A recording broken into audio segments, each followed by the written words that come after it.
నమస్కారం, మీరు చూస్తుంది సుమన్ టీవీ. నేను మీ కీర్తి.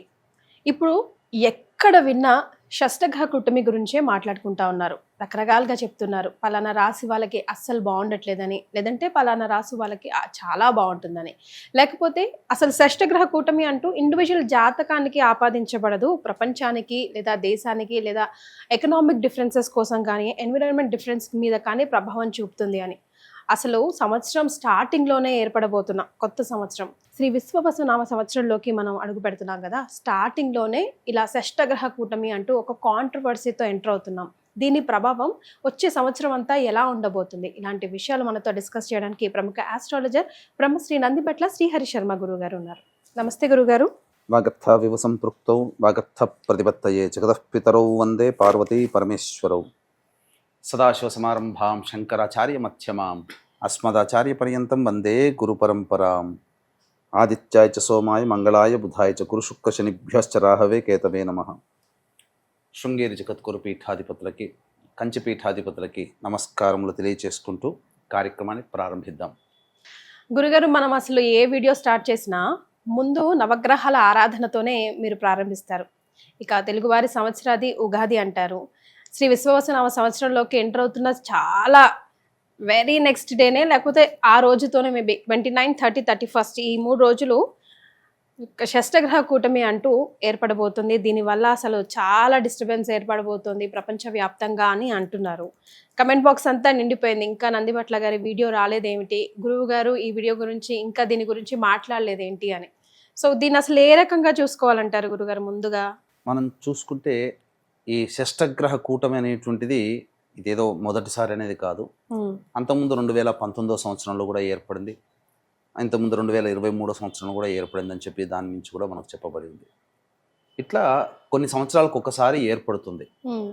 అయితే ఒక్కొక్క రాశిలో ఏర్పడుతున్నటువంటి షష్టగ్రహ కూటములు, పంచగ్రహ కూటములు, చాతుగ్రహ కూటములు, వీటి ప్రభావం కొంత ఇంపాక్ట్ అనేది సమాజం మీద ఉంటుంది. ఓకే, ప్రపంచవ్యాప్తంగా ఉంటుందమ్మా. మనకు ఇక్కడ అందరికీ షష్టగ్రహ కూటమి అంటే గుర్తుకొచ్చేటువంటిది కరోనా. డిసెంబర్ 25వ తారీఖు రోజున ఏర్పడినటువంటి 2019 సంవత్సరంలో కూడా ముందస్తుగానే మనం చెప్పి ఉన్నాం ఇలాంటి విపత్తు ఏదో రాబోతుంది అని. తదనంతరం మనకు ప్రపంచవ్యాప్తంగా మార్చి నుంచి 2020 మార్చి నుంచి కరోనా మహమ్మారి. అంటే ఇప్పుడు మనం బేసిక్ నుంచి మనం చూసుకున్నట్లయితే అగ్నితత్వ రాశులు ఏంటి? మేషము, సింహము, ధనుస్సు. మేషము పవర్ఫుల్ అవుతుంది అగ్నితత్వ రాశుల్లో. అలాగే మేషం కంటే సింహం ఇంకా పవర్ఫుల్, సింహరాశి కంటే ధనుస్సు రాశి ఇంకా పవర్ఫుల్. అంటే ఒక రకంగా చెప్పాలంటే ధనుస్సు రాశి అనేటువంటిది ప్రధానంగా అగ్నితత్వ రాశి, యుద్ధాన్ని ప్రేరేపించేటువంటి రాశిగా చెప్పబడింది. ఎవరైనా యుద్ధానికి వెళితే ఆ ధనుస్సులో ముహూర్తం పెట్టుకుని వెళితే విజయం. అయితే ఇక్కడ మనం చూసుకోవాల్సినటువంటిది ఏంటి? ఈ 2019 సంవత్సరంలో ఏర్పడినటువంటి షష్టగ్రహ కూటమి ప్రపంచం మీద యుద్ధం జరిగినట్టే, ప్రకృతి యుద్ధం చేసింది. తద్వారా ఏమైంది? లక్షలాది మంది మరణించారు కదా. కాబట్టి ఇప్పుడు మీనరాశిలో షష్టగ్రహ కూటమి ఏర్పడుతుంది. ఇది అంత ప్రభావవంతమైనదా అనంటే ఎంతో కొంత ప్రభావం ఉంటుంది, కానీ 2019లో చవి చూసినటువంటి మహమ్మారి అయితే కాదు. ఓకే, ఇప్పుడు ఇది జలతత్వం కదా గురుగారు?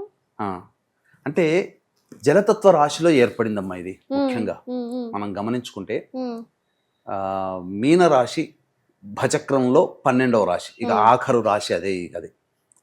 దీన్ని మనం సైంటిఫికల్గా మనం ఎలా మనం అన్వయించుకోవాలి అనేది గనక మనం చూసుకుంటే, ఎందుకంటే ఆస్ట్రానమీ ప్లస్ మనకు సంబంధించినటువంటి జ్యోతిష్యం, ఖగోళము జ్యోతిష్యాన్ని రెండు మేళవించుకుంటే మీనరాశి సంబంధించినటువంటి సూచించే తత్వము ఏంటంటే జలచరములు, అంటే చేపలు, జలచరములు అంటే జల నీటిలో జీవించేటువంటి ఈ సంబంధించినటువంటి జలచరాలు.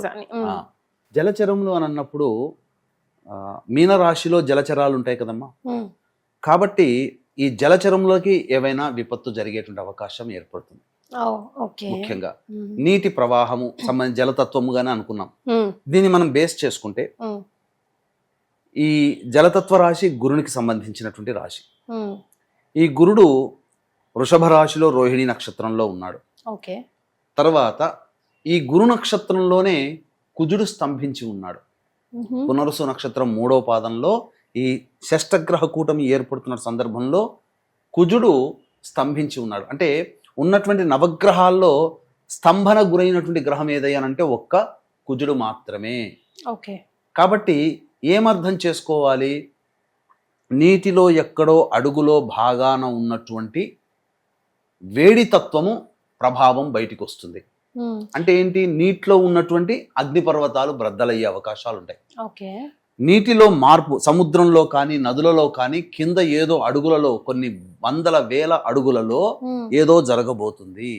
అంటే దానికి ఇప్పుడు జలరాశులు అన్ని కొన్ని వింతలు అన్ని వింత వింతగా బయటికి వస్తున్నాయని మనం వింటూ ఉన్నాం కదా. ఇప్పుడు కేరళలో అన్ని తాబేలులు బయటికి వచ్చేసాయి అని చెప్పి, స్నేక్, స్వార్డ్ స్నేక్ అనే ఒక fish rare of the rarest గా అది కనిపిస్తుందంట. బట్ అలాంటిది ఒకటి యుఎస్ లో, ఫారిన్ వెస్టర్న్ కంట్రీస్ లో ఒకటి బయటకు వచ్చింది. ఇవన్నీ దానికి కారణంగా మనం చూసుకోవచ్చా గురుగారు?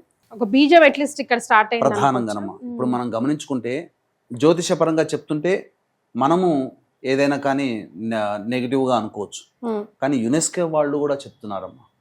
యునెస్కో వాళ్ళు చెప్తున్నటువంటిది, అలర్ట్ చేసినటువంటిది ఏంటంటే 21 దేశాలలో ఏదో జరగబోతుంది. ప్రకృతిలో విపత్తులు, ముఖ్యంగా భూమి అడుగున కుజుడు దేనికి సత్వము?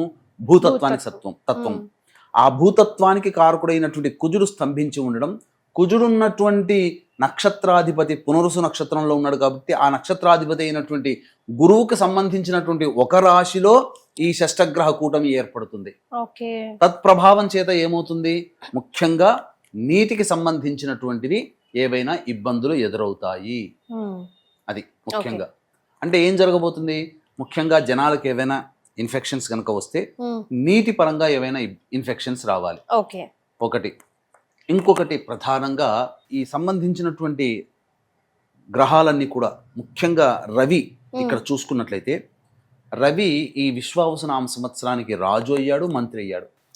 అటువంటి రవి రాజు మంత్రి అయినటువంటి రవిగ్రహము గ్రహణం ఏర్పడబోతుంది, సూర్యగ్రహణం ఏర్పడబోతుంది. ఇది ఒక రకంగా చెప్పాలంటే నెగిటివ్ ఇంపాక్టేనమ్మా. షష్టగ్రహ కూటమిలో రవి గనక లేకుండా ఉండి మిగతా గ్రహాలు కలిస్తే అది గొప్ప యోగం అవుతుంది. కానీ ఈ షష్టగ్రహ కూటమిలో రవి ఉండడము, ఆ సూర్యునికి సంబంధించినటువంటి గ్రహణం కూడా మన భారతదేశంలో కనిపించదు, కానీ ప్రపంచవ్యాప్తంగా కొన్ని దేశాల్లో సూర్యగ్రహణం ఉన్నది. ఆ సమయానికి రవి సంబంధించినటువంటి సూర్యగ్రహణం కూడా షష్టగ్రహ కూటమిలో ఉండగానే ఏర్పడుతుంది, 29వ తారీఖు రోజునే. కాబట్టి దీని ఇంపాక్ట్ మాత్రం కొంతవరకు మనం ప్రపంచవ్యాప్తంగా ఫేస్ చేసుకోక తప్పదు.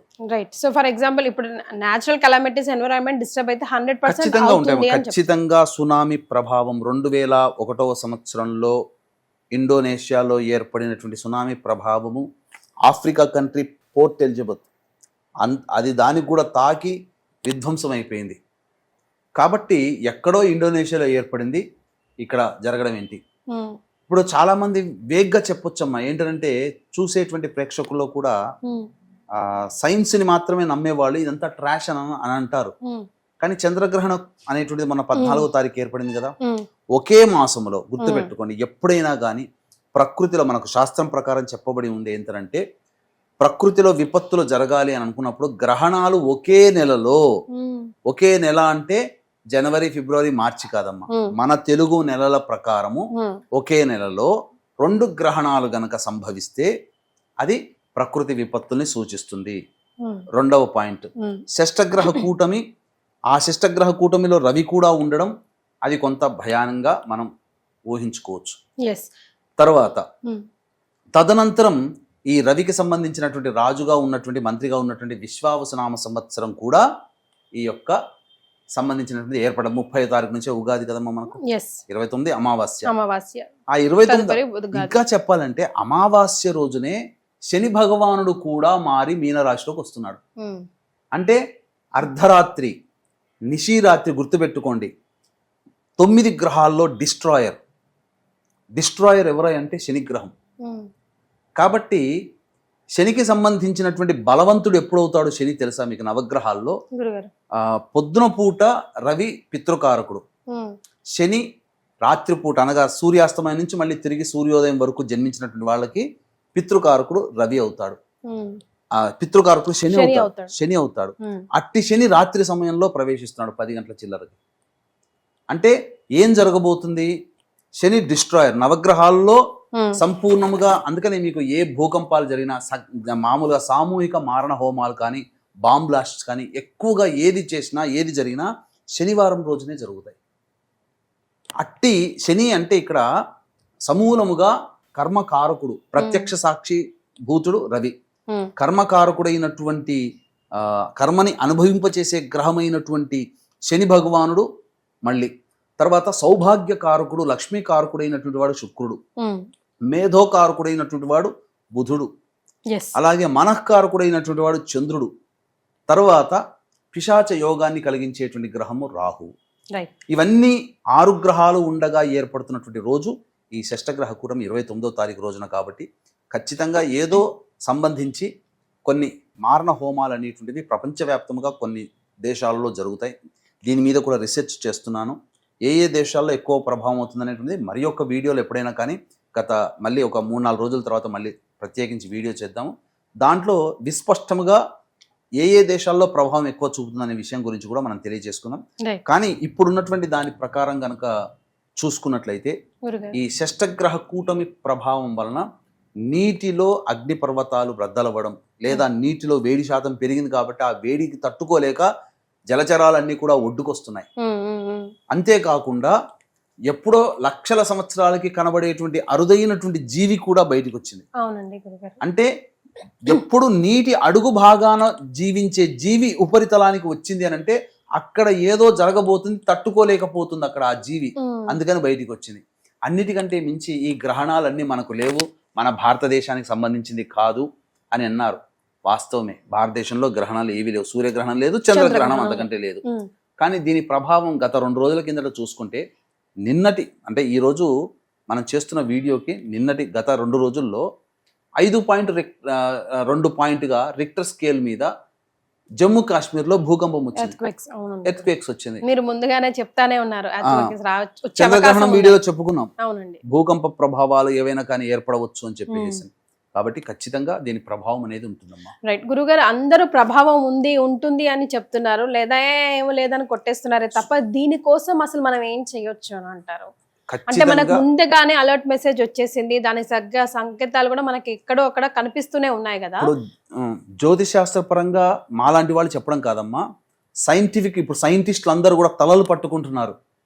21 దేశాలలో దీని ప్రభావం షష్టగ్రహ కూటమని కాదు, ఉమ్, ఏదో disturbance. అంతర్లీనంగా ఏదో జరగబోతుంది, ఉమ్, డిస్ట్రాయ్ ఏదో అవ్వబోతుంది. ఉమ్, ఎక్కడెక్కడ దేని ప్రభావం రిక్టర్ స్కేల్ మీద ఏం జరగబోతుంది అంటే ఏదైనా కానీ సునామీలు హెచ్చరిక జారీ చేసింది యునెస్కో. ఉమ్, ప్రపంచవ్యాప్తంగా వచ్చే ఉపద్రవాలని ముందుగా గమనించి సైంటిస్టులు తలలు పట్టుకొని ఎక్కడెక్కడ దాని ప్రభావం వెళుతుందని చెప్పి మొత్తం అనలైజ్ చేస్తున్నారు. అనలైజ్ చేస్తున్నారు. అవును. ఇప్పుడు ఆ యునెస్కో కూడా సైంటిస్టులందరినీ ప్రేరేపణ చేస్తుంది, ఎక్కడెక్కడ దీని ప్రభావం కనుక్కొని మనకు ఇన్ఫర్మేషన్ ఇద్దామని చెప్పి ప్రపంచాన్ని కాపాడుకుందామని. ఉమ్, మరి మాలాంటి జ్యోతిష పండితులు సిద్ధాంతులు కూడా కాపాడడం కోసమే కదమ్మా గురుగారు. ముందుగా ఈ గ్రహకూటమి ఏర్పడుతుంది అని మనం ముందుగానే చెప్పిన అనేక మంది సిద్ధాంతులు చెప్పిన్నారు. మరి ఇప్పుడు యునెస్కో దాని గురించి మాట్లాడుతా ఉంది. శాస్త్రం గురించి సంబంధం లేకపోయినా ఏదో జరగబోతుందనే ఇన్ఫర్మేషన్ అయితే తెలిసింది కదా, అవునండి. మనం ముందుగానే ఇన్ఫర్మేషన్ ఇస్తున్నాం. కాబట్టి ఖచ్చితంగా సునామీ ప్రభావాలు కానీ ఉమ్, అగ్నిపర్వతాలు బ్రద్దలయ్యడం కానీ తద్వారా ముఖ్యంగా అగ్ని ప్రమాదాలు పెరగడం కానీ ఉమ్, లేదా చెప్పుకోలేనంత కుండపోత వర్షాల ప్రభావం నీటితో నిండిపోవడం కానీ ఓ, ఏదో జరగబోతుందమ్మా. ఓకే. అది మాత్రం ఖచ్చితంగా వాస్తవం. చెప్పవచ్చు, వాస్తవం. రైట్. అయితే ఇండివిజువల్ గా చూసుకుంటే గురుగారు ఏ రాసుల వరకు ఎలాంటి ప్రభావం ఉండబోతుంది అంటే ఏం చెప్తారు? ఇంతకుముందు మీరు అడిగినటువంటి ప్రశ్నకి నేను సమాధానం ఇంకా చెప్పలేదమ్మా. ప్రమాదం అయితే ముంచి ఉంది అని చెప్తున్నారు, కొందరు కొట్టి వేసేస్తున్నా కూడా ఇది ఇలాంటివి వస్తూ ఉంటాయి పోతూ ఉంటాయి, దీని పెద్ద హైప్ చేసి చూడాల్సిన అవసరం లేదు అని అంటున్నారు తప్ప. కానీ మనకైతే ఇప్పుడు మనం చెప్పుకున్న దాన్ని బట్టి సిగ్నల్స్ అయితే యూనివర్స్ ఆల్రెడీ ఇస్తా ఉంది కాబట్టి అసలు ఏం చేయాలంటారు గురుగారు? ఏం చేస్తే మనం ఈ విపత్తు నుండి బయటపడొచ్చు అంటారు? ముఖ్యంగా ఈ షష్టగ్రహ కూటమి అనేటువంటిది మనకు చెప్పబడినటువంటిది కనుక చూసుకున్నట్లయితే 6 గ్రహాలు కదమ్మా. గ్రహాలని ఆధీనంలో ఉంచుకునేటువంటిది అంతరిక్ష దేవతలు, ముఖ్యంగా కుజుడు, తర్వాత బృహస్పతి. కాబట్టి ఎవరైనా కానీ ప్రపంచవ్యాప్తంగా ఉన్న వాళ్ళు ఎవరైనా కానీ ఖచ్చితంగా సుబ్రహ్మణ్య స్వామి ఆరాధన ఓకే విశేషంగా చేయాలి ఓకే ఆ 3 రోజుల్లో. తర్వాత ఈశ్వర ఆరాధన విశేషంగా చేయాలి. 2 గురుగారు ముఖ్యంగా విష్ణు సహస్రనామ పారాయణం చేయాలి. ఇది ఖచ్చితంగా చేయాలి. ప్రతి ఒక్కరు ఇది ఖచ్చితంగా చేయాలి. ముఖ్యంగా బగళాముఖి అమ్మవారు అలాగే త్రిపుర భైరవి అమ్మవారి ఆరాధన విశేషంగా చేస్తే అంతరిక్ష దేవతల్లో. కాబట్టి ఎవరికి వాళ్ళు ఇంట్లో సాధ్యమైనంతగా విష్ణు సహస్రనామ పారాయణం, రుద్రాభిషేకాలు, సుబ్రహ్మణ్య అర్చన అభిషేకాదులు ఖచ్చితంగా సుబ్రహ్మణ్య భుజంగ స్తోత్ర పారాయణాలు అందరూ చేసుకోవాల్సిందే, తప్పదు ఇంట్లో. ఎందుకనంటే విపత్తు ఏ రూపంలో వస్తుందో తెలియదు మాకు. ఇప్పుడు ఇది మనం చెప్పుకున్నటువంటి ప్రపంచానికి సంబంధించినటువంటి విపత్తులు. ఈ ప్రపంచంలో మనం కూడా ఉన్నాం కాబట్టి కొన్ని రాశులు ఎఫెక్ట్ అవుతాయి. ఈ షష్టగ్రహ కూటమి ప్రభావం వలన కొన్ని రాశులలో జన్మించినటువంటి వాళ్ళకి ఎఫెక్ట్ అవుతాయి. కాబట్టి అందరూ కూడా ఈ యొక్క జరిగేటువంటి భవిష్యత్ షష్టగ్రహ కూటమి తర్వాత ఒక 3 నెలల వరకు దీని ప్రభావం ఉంటుంది, ఇంపాక్ట్ అనేటువంటిది, వెదర్ గుడ్ ఆర్ బ్యాడ్. ఆ ప్రభావంలో మనము చెడున బారిన పడకుండా ఉండాలంటే ఈ చెప్పినటువంటి దేవత ఆరాధనలు చేసుకోవాలి, అంతరిక్ష దేవత ఆరాధనలు చేసుకోవాలి.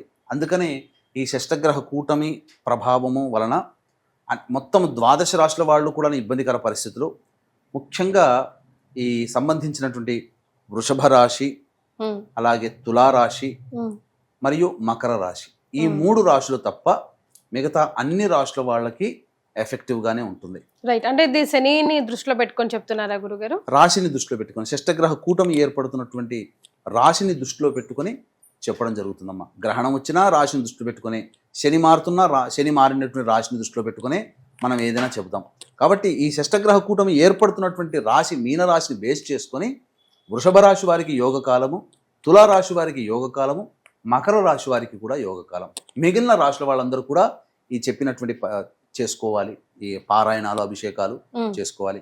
ఇంకా అవకాశం ఉంటే దీన్ని దృష్టిలో పెట్టుకుని మన పీఠం ఆధ్వర్యంలో మొత్తము ఈ దశమహావిద్యలకు సంబంధించినటువంటి ప్రత్యంగిరా హోమము, అలాగే కాలభైరవ హోమం, కాలాన్ని శాసించేటువంటిది, తర్వాత ఈ బగళాముఖి హోమము, ధూమవతి హోమము అనేటువంటివి, రాజశ్యామల హోమములు అనేటువంటివి విశేషంగా ఈ 5 రకాల హోమాది కార్యక్రమాలు చేయించడం జరుగుతుంది. దీని ద్వారా జాతకరీత్యా విద్య, వివాహ, ఉద్యోగము, దాంపత్య సమస్యలు ఇవన్నీ కూడా నివారణ అవుతాయేమో. ముఖ్యంగా మనిషికి మృత్యుంజయ హోమం కూడా చేయిస్తున్నాం. ముఖ్యంగా మనిషికి ప్రాణం నిలబడాలి, ఎటువంటి అపమృత్యు భయాలు ఉండకూడదు, గండాలు కలగకూడదు. దీన్ని దృష్టిలో పెట్టుకుని ఈ యొక్క షష్టగ్రహ కూటమి సందర్భంగా 29వ తారీఖు రోజున గ్రహణము ప్రపంచవ్యాప్తంగా కొన్ని దేశాల్లో కనబడుతుంది. షష్టగ్రహ కూటమి ప్రపంచానికి సంబంధించినటువంటిది కాబట్టి దీన్ని పురస్కరించుకొని ఈ యొక్క దశమహావిద్యల హోమాలు అనేటువంటివి చక్కగా చేయించడం జరుగుతుంది. గురుగారు, ఇది సందర్భం కాకపోయినా ఎప్పటి నుంచో మీకు ఒక మాట నేను అడగాలనుకుంటున్నాను గురుగారు. ఇప్పుడు దశ విద్యల గురించి మనం మాట్లాడుకున్నాం కాబట్టి మీకు సంబంధించిన అపాయింట్మెంట్స్ కోసం మాట్లాడుతున్నప్పుడు చాలా మంది కూడా అడిగారు, గురుగారు చాలా శాస్త్రీయంగా చేస్తారు, మాకు అపాయింట్మెంట్ కావాలి అని చెప్పి. సో కానీ చాలా మందికి ఇప్పుడు రాజశ్యామల హోమం ఉందనుకోండి గురుగారు, మనది కాదేమో, అది పొలిటికల్ లీడర్స్ చాలా పెద్ద పెద్ద వాళ్ళే చేయాలి అని అనుకుంటారు. కానీ అసలు ఎందుకు చేయాలి, ఎలా చేయాలి, ఎప్పుడు చేయాలి, ఎవరు చేయాలి అన్నది మనం ఒక వీడియో రకంగా ఈ దశమహావిద్యల మీద ఒక దేవతల మీద ఒక హోమం చేయొచ్చు.